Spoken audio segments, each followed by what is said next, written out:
It was supposed to be one of those days that never makes it into a story, the kind you forget before dinner.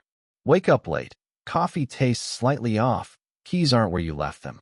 Nothing dramatic, nothing memorable, just routine stacked on top of routine. She lived in a neighborhood that prided itself on being quiet. Too quiet, if you asked anyone under the age of 60. The kind of place where the loudest sound most mornings was a garage door opening or a dog barking once before being shushed. Lawns trimmed to the same height. Cars parked exactly where they were supposed to be. Rules posted on laminated signs that no one read, but everyone followed anyway. She followed them too, mostly because it was easier. That morning, she did what she always did. Same mug, same route through the kitchen, same glance out the window to check the weather like it might surprise her after living there for years. Sun was out. Air was still. No reason to think the day would turn into anything but another check mark on the calendar. She dressed without thinking. Comfortable clothes. Shoes she could walk in. Nothing flashy. Nothing that would draw attention. She wasn't running late, but she wasn't early either. Just on time enough to feel slightly rushed. Outside, the neighborhood looked frozen in place. A couple of cars already gone. One neighbor dragging a trash bin back up the driveway, even though pickup wasn't until tomorrow. Someone else watering grass that didn't need it. Everything exactly as it always was. She locked her front door and felt that automatic pat of her pockets. Phone, wallet, keys. The basics. The small things you don't notice until they're missing. Her car sat where it always did. Same parking spot. Same faint scratch on the bumper she kept meaning to fix. She walked toward it without scanning the street, without checking behind her, without any of the little precautions people talk about after something bad happens. Because nothing bad ever happened here. This was the kind of place where people complained about paint colors, not danger. Where the biggest conflict last month had been about someone leaving a bicycle on their porch overnight. The HOA sent out an email about it. 3 paragraphs long. Passive-aggressive. Signed by a committee. She remembered rolling her eyes when she read it. As she reached the driver's side door, she noticed how quiet it was. Not in a creepy way. Just that midday lull where everyone's at work and the neighborhood feels like it's holding its breath. No kids. No dogs. No engines. Even the birds seemed to have taken a break. She unlocked the car. The familiar click. Her hand reached for the door handle. That's when time still felt normal. No alarms. No shouting. No warning bells going off in her head. Just the faint thought of what she'd make for dinner later and whether she had enough gas to skip the station on the way home.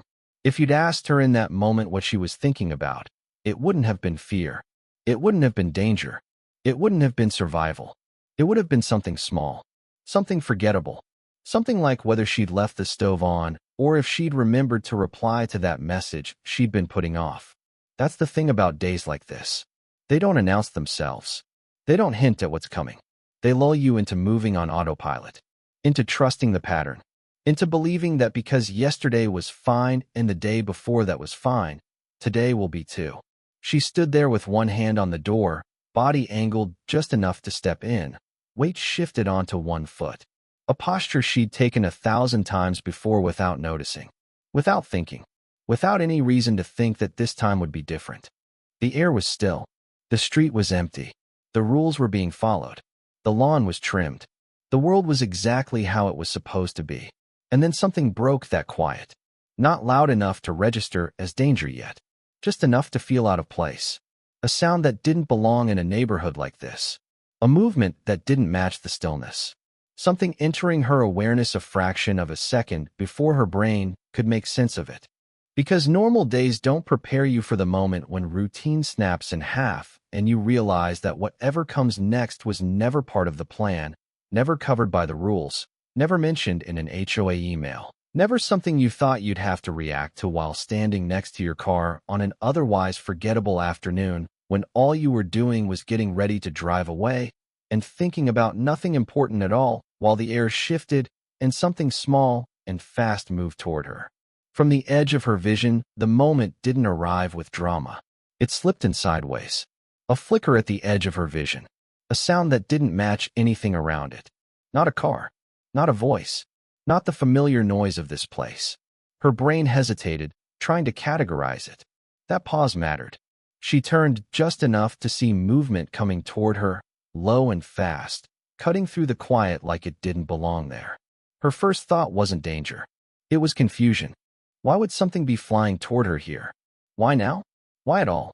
Then weight registered. Speed. Intention. Her stomach dropped before her mind caught up. Someone was throwing something. Time didn't slow like it does in movies. It fractured. Sounds dulled. The air felt thicker.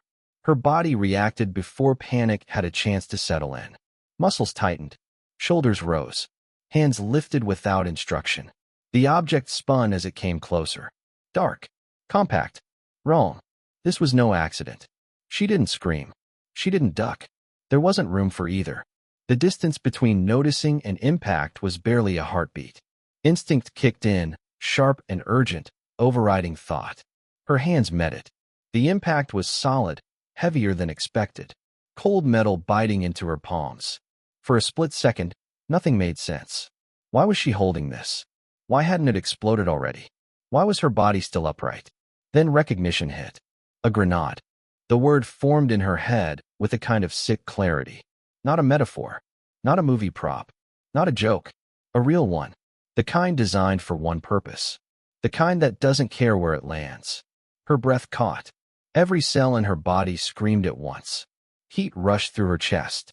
Her grip tightened reflexively, like holding on could somehow undo what had already happened. She became painfully aware of her surroundings again. The car door inches away. The empty street. The houses with their curtains drawn. The silence that suddenly felt hostile, like it was watching. Her heart hammered so hard it hurt. She didn't know how long she had. Seconds. Less. She didn't know if the pin was pulled. She didn't know if it was already live. She didn't know if letting go would save her or kill her faster. She only knew she was holding it. Thoughts came in flashes, jagged and unhelpful. This can't be real. This doesn't happen here. Who would do this? Why me? What am I supposed to do? Fear surged, raw and physical, but it didn't paralyze her. It sharpened everything. Her senses narrowed. The world shrank down to the object in her hands, and the knowledge that whatever she did next mattered more than anything she'd ever done before. Her legs felt unsteady, but they didn't give out. Her arms trembled, but they didn't drop. Somewhere deep inside, something old and stubborn took over. Training she didn't remember learning. Reflexes she didn't know she had. She scanned without looking, aware without turning. No one nearby. No help. No warning. Whoever threw it was gone, or hidden, or never intended to be seen. Her grip adjusted automatically, fingers repositioning around the metal. The texture scraped against her skin. She could feel the shape, the weight, the danger of it pressed into her palms like a countdown she couldn't see. Adrenaline roared in her ears, drowning out everything else. Her breathing went shallow, quick, like her body was trying to prepare for something it didn't fully understand. The thought of dropping it crossed her mind, then vanished just as fast. Dropping felt wrong. Freezing felt worse. The normal rules didn't apply anymore. No HOA guidelines for this. No emergency drill. No calm voice telling her what step came next. Just her, the grenade, and a rapidly closing window of time. She felt exposed standing there in the open, like the street itself had turned against her. The safety she'd taken for granted minutes earlier was gone, stripped away in an instant, leaving only urgency and instinct and the unbearable awareness that a single mistake would be final. Her body leaned without permission, shifting weight, preparing to move even as her mind scrambled to keep up. Every nerve was alive. Every second stretched and collapsed at the same time. She had crossed a line she hadn't known existed, from ordinary life into something brutal and immediate, where there was no space for hesitation and no chance to rewind. Only the knowledge that what she was holding was meant to destroy, and that it was already in her hands, and that whatever she did next would decide whether this moment ended with survival or with everything stopping all at once. There was no time to think it through. No space to weigh options.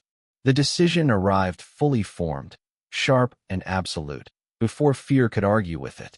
Her body moved, not because she planned it, but because something deeper took control. Something faster than logic, faster than doubt.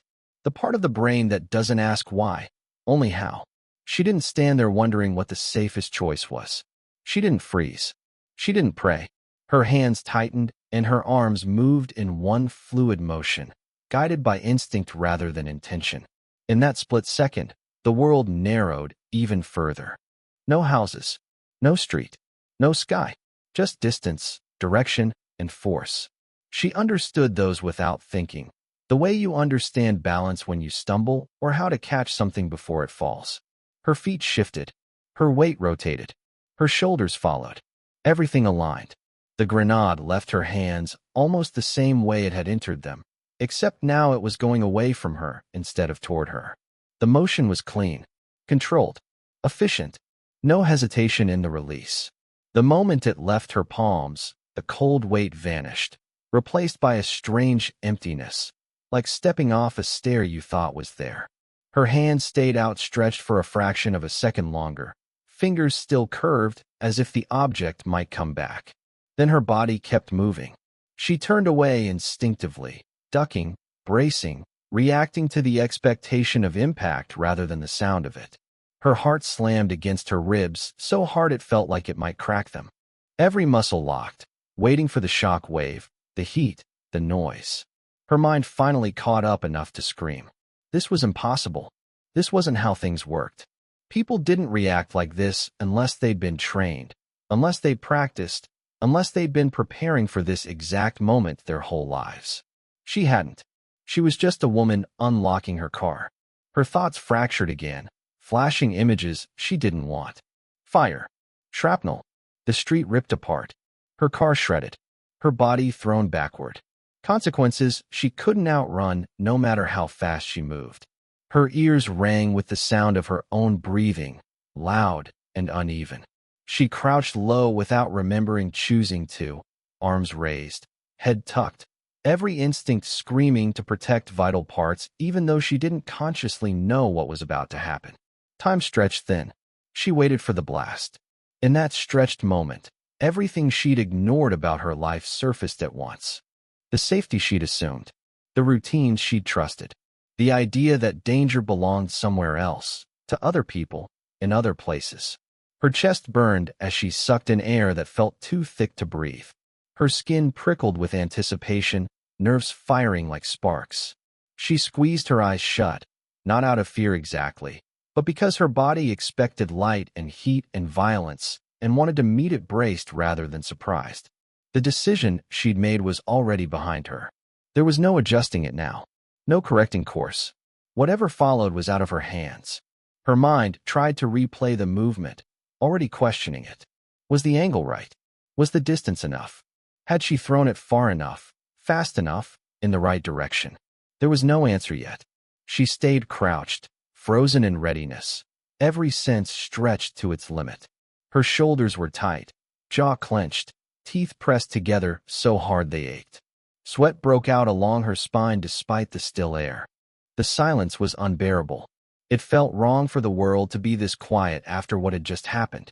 Wrong that the street hadn't reacted, that the houses stood untouched, that the air hadn't split open. Her thoughts raced ahead of the moment, trying to prepare her for what came next even though she didn't know what next looked like. Sirens. Screaming. Fire. Pain. Aftermath. Her hands shook now that they were empty, adrenaline spilling out without anywhere to go. Fingers twitched like they were still gripping something dangerous. She stayed low, waiting for confirmation that her decision had worked or failed, that the split second she didn't think about had carried her towards survival or towards something she wouldn't have time to understand, her pulse roaring in her ears as the space between release and consequence stretched on, thin and fragile, suspended just long enough for her to realize that she had acted without thinking and that sometimes that was the only way anything like this ever worked. What happened next didn't feel heroic. It felt mechanical, like her body had flipped a switch and locked into a mode she didn't know she had. She wasn't calm. She was focused. There's a difference. Calm suggests peace. This was pressure. Total, consuming pressure that pushed everything else out of the way. Fear was still there, but it had been shoved into the background, muted by the urgency of staying alive. Her breathing stayed short and sharp, not because she was panicking, but because her body needed oxygen fast. Her muscles burned with readiness, coiled tight, waiting for instructions that never came from her conscious mind. They came from somewhere lower, from reflex, from survival, from the same place that makes you pull your hand away from a flame before you feel pain. She didn't think about technique. She didn't think about odds. She didn't think about what this would look like to anyone watching. There was no internal narration, no voice saying do this or don't do that. There was only action following action. Her posture shifted naturally, knees bent, spine angled, head tucked without effort. The stance of someone bracing for impact, even if she'd never practiced it before.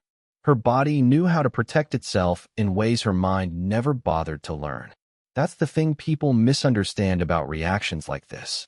They assume training, experience, preparation. They want a backstory that explains it, something neat and logical. Sometimes there isn't one. Sometimes the brain bypasses personality, bypasses doubt, bypasses everything that makes you you, and hands control to something older and simpler.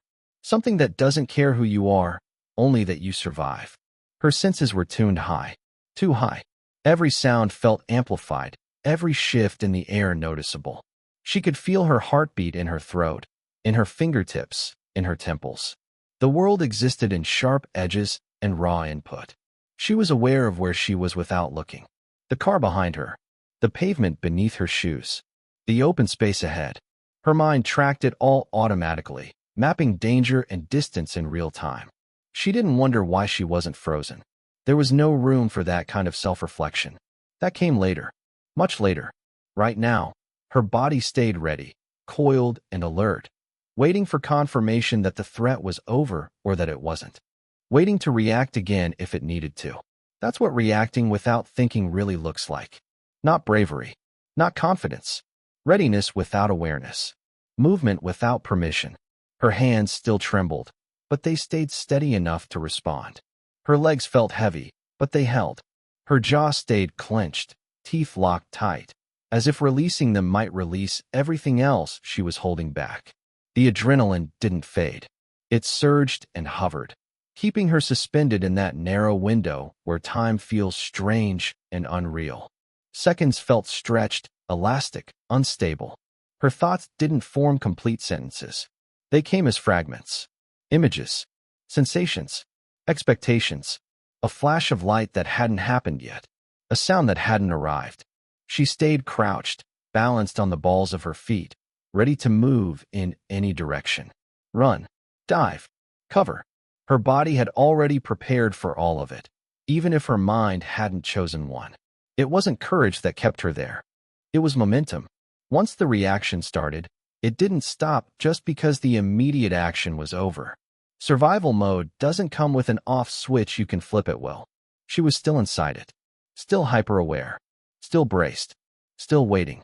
The street felt different now, exposed, unreliable. Every open space felt like a risk instead of a convenience. The calm she'd trusted earlier felt fake in hindsight, like a stage set that had just collapsed. Her muscles ached with tension she hadn't noticed building. Sweat cooled on her skin, sending a shiver down her spine despite the heat of adrenaline still flooding her system. Somewhere in the back of her mind, a question tried to surface. What if it happens again? What if there's more? What if she isn't done yet? But even that question didn't slow her. She stayed ready, breathing hard, senses sharp, body aligned toward survival, without waiting for permission from logic or fear or understanding.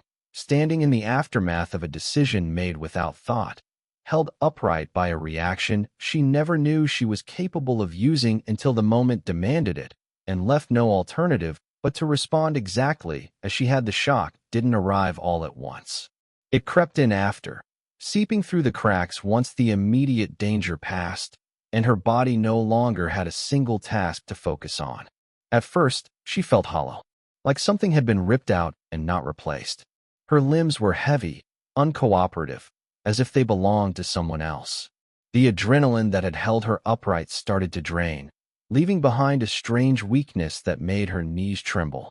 Her ears rang, a high, thin sound that refused to fade. She blinked hard, trying to clear her vision, but the street still looked slightly unreal, like a picture she was seeing through glass. Too sharp in some places, too distant in others. She became aware of pain in patches. Not sharp, not specific, just a dull, spreading ache. Her palms stung where the metal had pressed into them. Her shoulders burned from tension she hadn't realized she was holding. Her jaw ached from being clenched so tightly.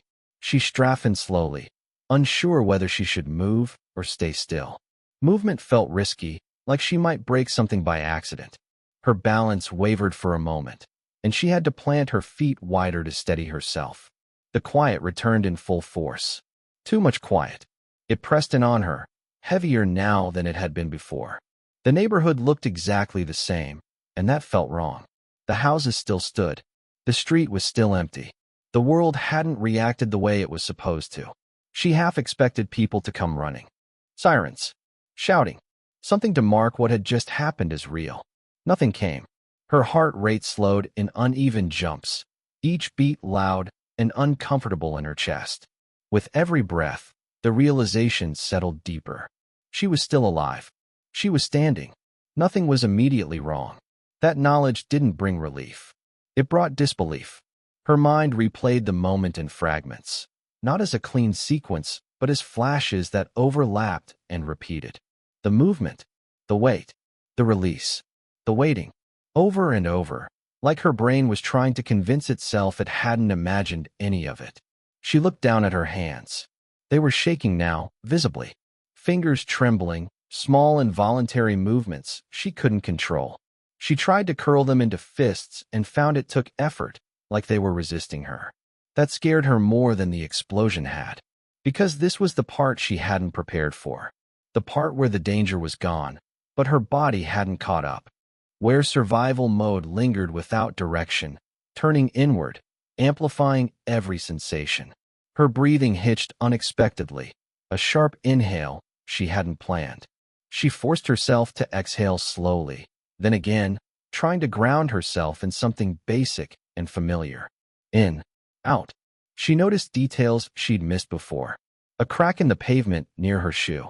A leaf caught in the gutter. The faint smell of something burnt hanging in the air, subtle but unmistakable. That smell made her stomach turn. Her thoughts started to scatter. Questions piled up faster than she could answer them. Who threw it? Why? Was anyone hurt? Was she safe now?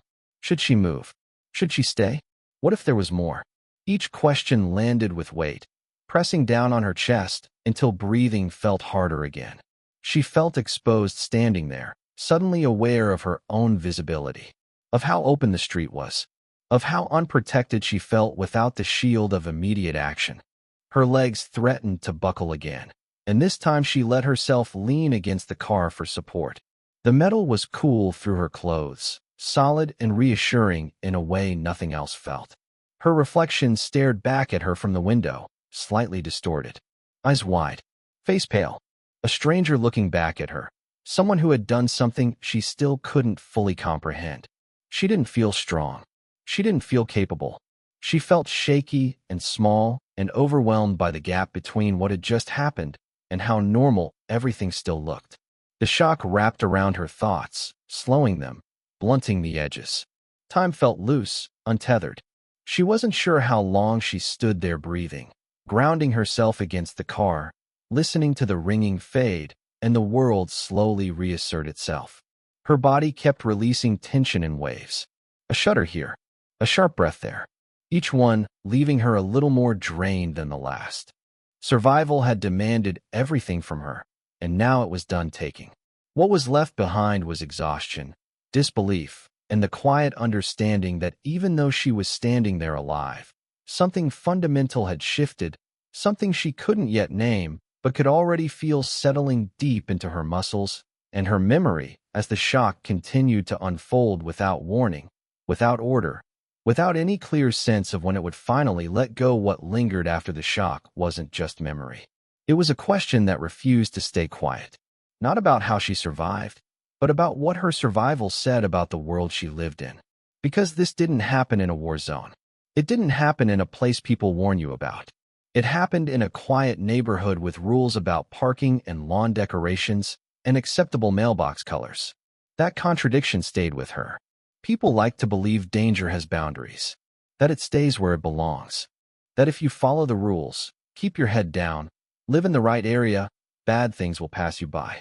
Her experience shattered that illusion in seconds.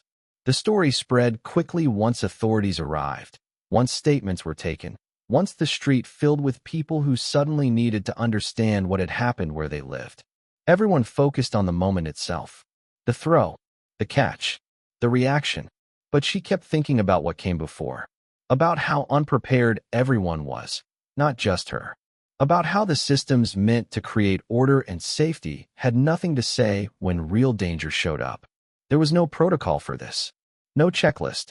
No laminated sign explaining what to do when violence enters a space that pretends it can't. That's why the story matters. Not because of the grenade, but because of the setting. Because it exposed how fragile normal really is. How quickly routine collapses. How thin the line is between everyday life and chaos, no matter how controlled the environment looks on the surface. People heard her story and called her brave, strong, incredible.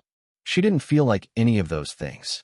She felt like someone who had been forced into a moment with no room for identity, no time to decide who she wanted to be.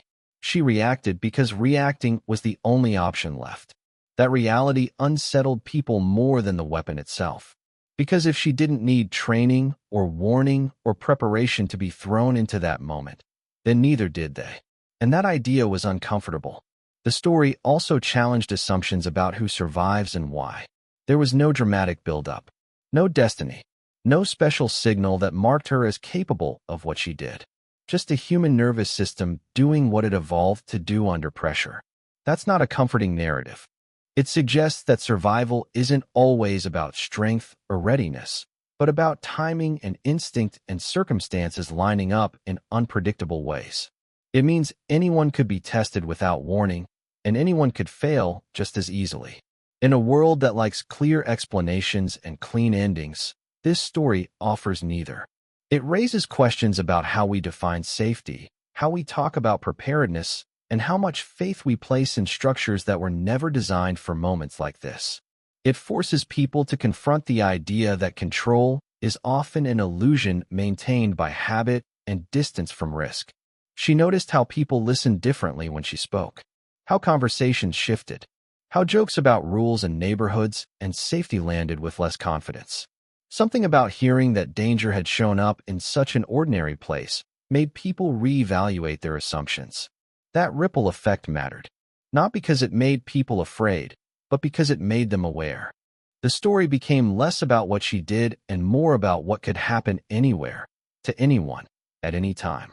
It highlighted the gap between perceived security and real resilience, between systems designed for order and individuals forced to react when order fails.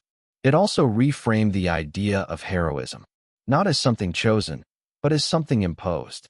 Not as a role people step into willingly, but as a label applied after the fact to make sense of survival. She didn't want to be a symbol. She didn't want the story to become entertainment or inspiration stripped of context. She wanted people to understand the discomfort of it, the randomness, the vulnerability, because that discomfort is the point. Stories like this matter because they break complacency, because they challenge the belief that danger announces itself or stays confined to expected places, because they remind people that preparedness isn't just about plans and policies, but about acknowledging uncertainty and human limits.